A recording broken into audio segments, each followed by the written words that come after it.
Mic check, mic check. I think I'm heard properly. Mic check. Okay, hi, everybody, and welcome to this Unreal cinematic development. Um, I think that it's gonna be a plus for us, cinematic engineers inside of Unreal Engine, to be able to automate our environment, in as much as our work progress is concerned. So. Um, I have been doing some work on environmental development and city building and all of that. So, putting a couple of blueprints together just to see how we can, we can move forward. So, principally, this is actually a city. This whole blueprint is just designed you some. You can build a very big city, extremely big city, with pretty much a very low amount of computer power, because everything you see in here has been kind of compressed into nanite. So I can put 40,000 buildings of the same scale in here, and it's still gonna be smiling at the other pieces. So right here on the digital panel, you can see that you can have different city structures, different building compositions and all of that, based on the different parts that are kind of merged them together in the blueprint per se. So if you look here on the right, in the details panel, we have where you see the mesh. I have 12 array elements that I actually plug them in there, and you can now determine the number of instances and the seed. So for right now, I'm just gonna go ahead and change this seed to whatever number. I say call it 3. See, immediately it generates a complete different city, which has nothing to do in as much as resemblance of the first city is concerned. Um, so pretty much this helps a whole lot to build our environment. So I'm going to change it now to say what, like 6. See, it gives you a different structure. Okay, I mean this actually even leaves some rooms for your roads if you want to build streets and all of that. So I put down 8. See that it generates something completely different. So excuse me. So this is a whole different level of automation. As a cinematic engineer inside Unreal Engine, if you cannot automate certain tasks, I swear to God, you're gonna take forever to build these big cities and put all of these things together. So you can use this to randomly generate city structures, city designs. If you've been given that kind of job, like some of the jobs that I have, that you have to build the city, build the roads, do the vehicle animation, crash the vehicles, explosions, and all of that, you will know that for you to be able to put this whole city together, you need at least 3 days. To put all of this together, you need like 3 days minimum. So you see, I just keep switching the seeds here, and it keeps giving me different structures. So I can put this particular blueprint here, just copy and duplicate it, and then change the seed. It's going to give me a different city structure. It's going to give me something completely different. So this is a what's the word? This is it's an automation that you will you will never go wrong with it. Never go wrong with it. So, and the good side of it is it actually holds and maintains a very good quality, in as much as we're talking about the texturing, the materials and everything. It kind of gives you the original. So I mean, it's you per se, you can actually, like, if you know how to play with your renders and all that, you can really pull out a whole different level of cinematics in this in using this system. So I'm just flying around confusing myself. So yeah, pretty much. So I'm just gonna go ahead and delete this guy. I'll bring in the next one. which is, I mean, it runs on the same principle, the same everything, but I just use different models to compile it and give it a. So this is more like like the small country, countryside. You have the shops, you have the mini marts, you have the gas station. So just, just plug all of this into that and have 99 instances as of right now. See that? So if you pull back, you can see how much city has been generated, and I'm just gonna go ahead and just switch the C to what, say, we'll call it 3. See what happens. Boom, it just changes the whole thing, gives me a different structure, a different city. And if I go ahead and switch this from 3 to 4, it gives me something different, like completely different, and mind you that all these buildings, they do maintain their collision. So if you're trying to use it for gaming, which is not what I am aiming at. I'm aiming at cinematics and all of that. You can actually go, if we go close, you see how much detail. Is that like a bird? It's like a little bird that's stuck in that AC right there. Or is it just my eye? No.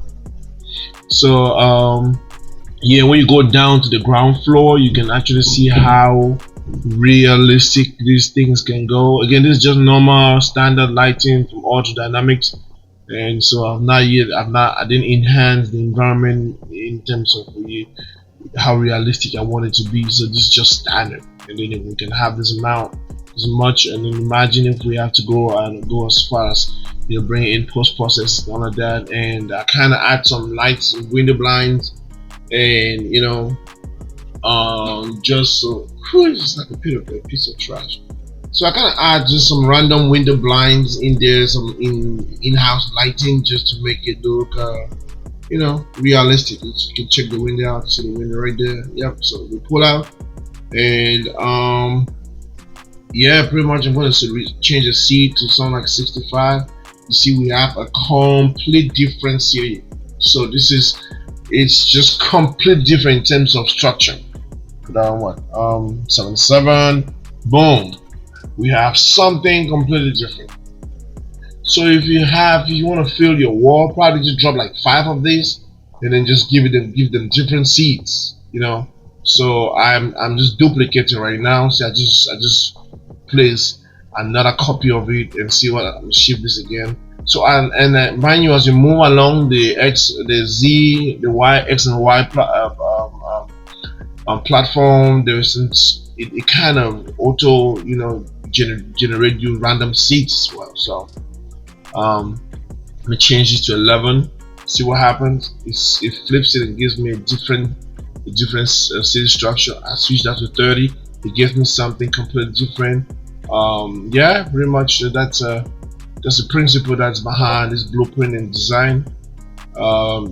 Ignore the Discord.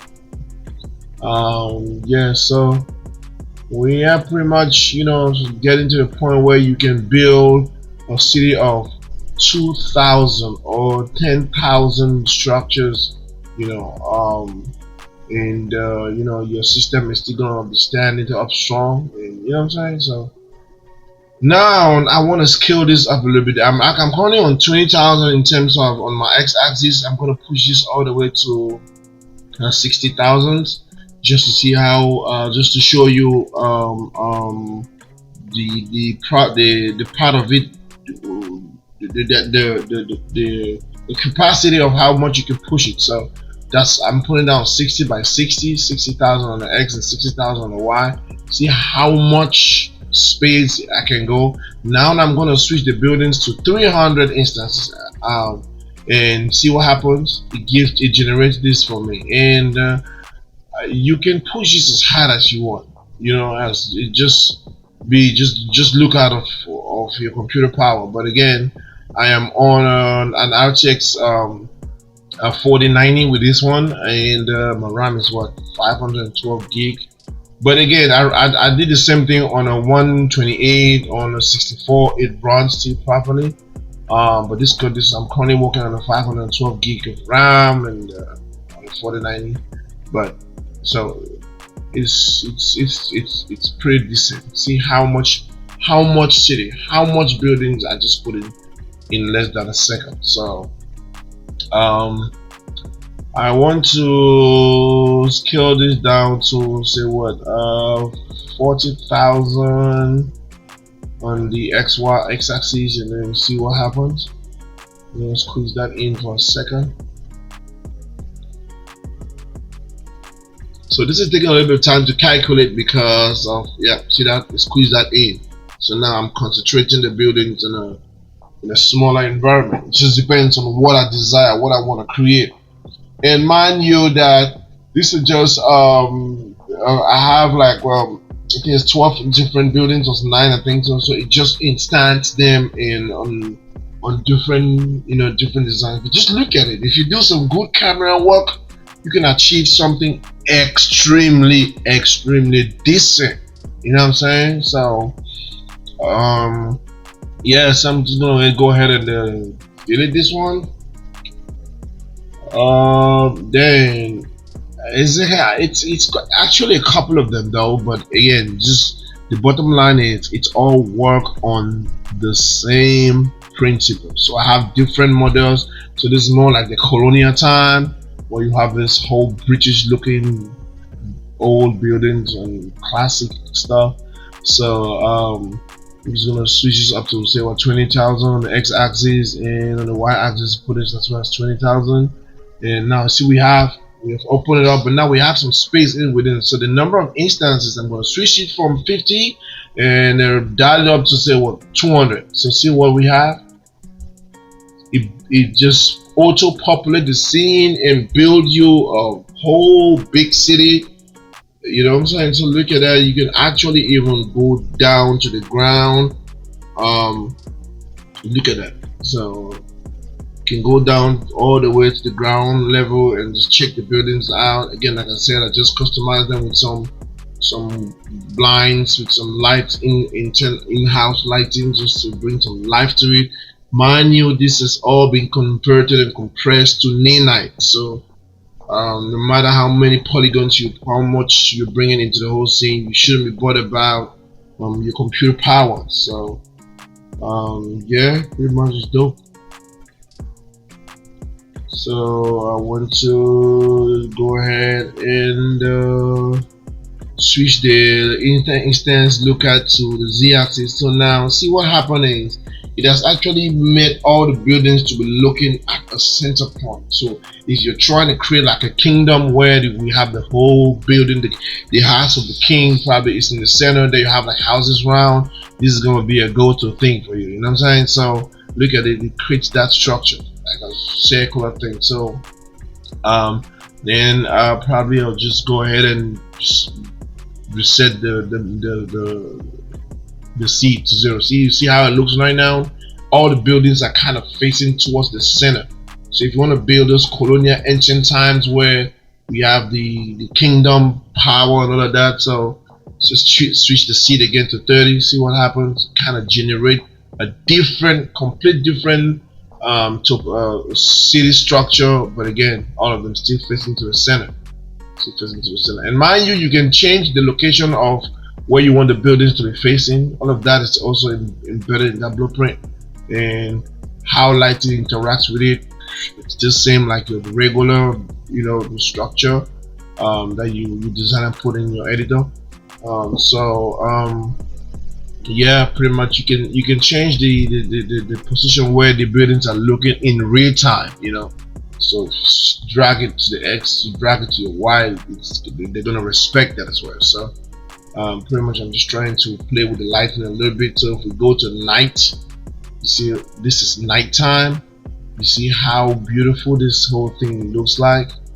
So I am 1000% into this, Unreal as a cinematic engineer. So everything that I do, in as much as project development, I do that exclusively based off cinematics. So, and I apologize for game developers because this is I'm not sure this is gonna be a thing you want to go if you're a game developer, because you guys, you count a lot on the frame rates per second and all of that. FPS, I don't think we are looking at that. We from this end, we look at how we don't care how much heavy it is, not as much as it can render on 8K and give us the picture quality that we want. That's what we're interested in. So I'm not really sure this is going to be a good ground from game devs, developers or game development. So pretty much, I'm just trying to add some fog in the whole thing. But hey, long story short is, if you know your way around lighting, fogging, rendering, the rest is just gonna be history. You know what I'm saying? So, all right.